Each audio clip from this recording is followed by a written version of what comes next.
நம் இயேசு ஆண்டவர் நம்மை நன்றாக அறிந்து நாம் பிறந்த நாள் முதல் இந்நாள் வரையில் நமக்கு தேவையான எல்லாவிதமான ஆசீர்வாதங்களையும் கொடுத்து வழிநடத்துகின்றார் என்றும், நல்ல ஆயனாக இருந்து ஆயர் எவ்வாறு ஆடுகளின் தேவைகளை அறிந்து அவைகளுக்கு தேவையானதை கொடுத்து அவைகளை நிறைவு செய்கின்றாரோ, அதே போல இயேசு ஆண்டவர் நம்முடைய ஆயனாக இருந்து நம் தேவைகளை நிறைவேற்றுகின்றார்.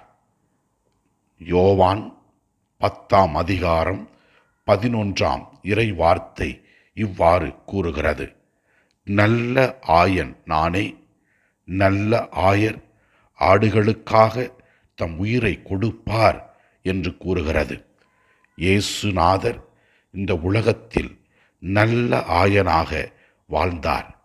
தவறிப்போன மக்களுக்கு மறுவாழ்வை கொடுத்தார். பாவிகளை மன்னித்து அவர்களுக்கு நல்வாழ்க்கை கொடுத்தார்.